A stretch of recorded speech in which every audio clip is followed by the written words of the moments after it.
қолы ашық адам болсаңыз, өз шекараңызды білгеніңіз абзал.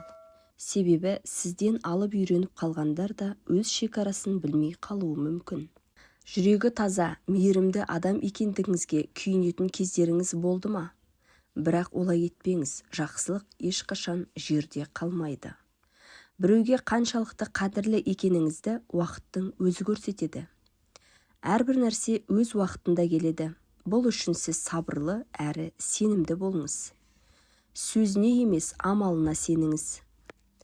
Тәуекелге бел буа алмайтын адам өмірде ештеңеге жете алмайды. Өзіңізді қалай барсыз, солай ұстаңыз. Өзіңізді өзгелердің алдында жақсы әрі сыпайы етіп көрсету күлкілі әрі жасанды көрінеді. Ешкімнен ештеңе дәметуді, ешкімнен істеген жақсылығыңыздың қарымтасын күтпеуді үйреніңіз. Егер мақұл іс істесеңіз, шын көңілден және міндетсіз қылыңыз. Сонда өзіңізге де өмір сүру 100% жеңіл әрі оңай болады. Ешкім сіздің орныңызға өмірлік қиындықтарыңызды шешіп бермейді. Ол үшін өзіңіз әрекет етуіңіз керек. Жұрттың бәрі сізді жақсы көре бермейді, мұны өмір дейді. Миыңызды өзіңіз басқармайды екенсіз, оны басқалар басқаруға өтеді. Қайғың асса, дәрия жағала, қуанышың артса, мазар жағала. Адам өсуге ұмтылуды тоқтатқан күні өледі. Үлкендер жастарға ақшаңды үнемде деп кеңес береді. Бұл өте жаман кеңес.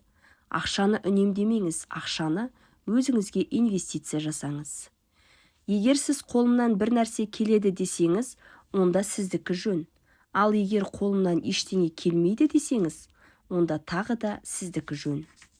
Егер отынды өзін жарсаң, онда үйің екесе жылы болады. Дүниедегі ең оңай іс бұл ақыл айту. Сол үшін болар мұнымен айналысатын адамдар өте көп. Жеңілгендерден гөрі берілгендер көп. Досым маған не берді дегеннен бұрын, мен досыма не бердім деп ойлан. Кейде 32 тіс тілге ел қыла алмай басы бәлеге қалады. Ақыл үлкен қазына, оны қаншалықты көп қолдансаңыз, соншалықты толса береді. Сахнадағы ойын өмірдегі ойындар алдында ойыншық болады. Шыншыл адамның бір ғана әлсіздігі бар, оны алдау оңай. Екі қошқар сүзіссе, бөрінің несібесі бүтін болады. Күлуді білмейтін адам бақытсыз адам. Ал жылауды білмейтін адам екесе бақытсыз. Егер адамның досы аз болса, демек өмірлік тәжірибесі мол. Жақсы адам бол, бірақ мұны дәлелдеу үшін уақыт жоғалтпа. Егер бүгін жүруді бастамасаң, ертең жүгіруіңе тура келеді. Бәріне ұнауға әрекет етпе, себебі мұның лажы жоқ. Қанша көп сөйлесең, сөзіңнің мәні соншалықты кем болады. Наданмен сөз таластыруға уақытыңды сарп етпе. Ең жақсы киімдеріңді бүгін ки, жақсы көретін тағамыңды бүгін дайында. Айтқың келген сөздеріңді бүгін айт. Қолайлы уақытты күтпе, ол ешқашан келмейді. Өзіңді және өміріңді өзгемен салыстырма. Әйтпесе ешқашан бақытты бола алмайсың. Жаманға жолама, боларсың жаман. Қарасын жұқтырар әрдайым саған. Тікенге тимей, раушан гүлін үзіп болмас. Білуші сөйлемейді, сөйлеуші білмейді.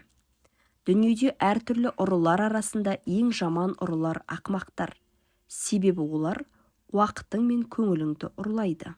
Сені өз мақсаты үшін пайдалануды көздейтіндерден аулақ жүр. Көз көңілдің айнасы. Адам алғашқы 2 жылда сөйлеуді, қалған өмірінде үнсіздік сақтауды үйренуі керек. Бәріне дос болған, ешкімге дос болмайды. Сұлулық бұл қысқа уақыт әкімдік ететін патшайым. Сөз әсер етпейтін адамға таяқ та зая. Қалаған амалын табады, қаламаған желеу табады. Қателіктің ең оңай жолы бұл көпке еру. Ақылды адам өмірде 3 нәрседен қашады. Жастығында мәнсіз күлкіден, орта жаста жанжалдан, кәрілікте ашкөздіктен. Көз соқырлығынан көңіл соқырлығы қиын. Дүниеде еш нәрсе бүгінгі күннен қымбат емес. Туу өлімге апаратын бірінші жол.